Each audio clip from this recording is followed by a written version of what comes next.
नमस्कार दर्शक बंधु आवास घर पर आसला बहुत ही बड़ा अपडेट। तो चलते पूरा डिटेल सहित जाना राज्य सरकार एवं आवास घर पर नुआ योजना आनी। तो यही पीएम पक्का आवास योजना को क्यों तारीख में यह मंजूरी दिज्व चलते पूरा डिटेल सहित जाना आम यही वीडियो माध्यम। तो चलते आउ डेन कोई वीडियो को स्टार्ट करने पूर्व मुझे कही रखी कि जदि आम चैनल को नुआ आसछंती निश्चित भाव में यही चैनल को गोटे लाइक गोटे शेयर गोटे सब्सक्राइब करने को टोटाल ही भूलिए नहीं।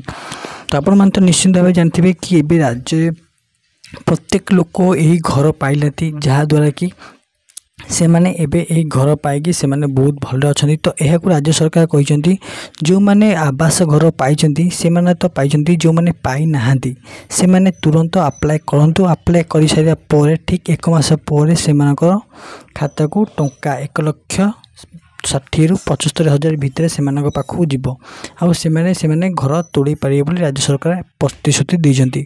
आउ एक बहुत बड़ा अपडेट आनी राज्य सरकार कि जो मैंने ऑलरेडी पाई सारी से अप्लाई करें ना जो मैंने पाई ना जो मान घर ना से यही अंत्योदय अप्लाई करें जहाँकि मो आवास घर योजना अप्लाई करी से माने निजर घर तैयारी करि पारिबे।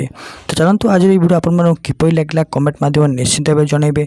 जदि वीडियो भल लागला लाइक शेयर सब्सक्राइब निश्चित भाव करें। तो चलतु आज वीडियो मुझे ये टुकुची देखा अन्य वीडियो रे रहु संग माने जय जगन्नाथ।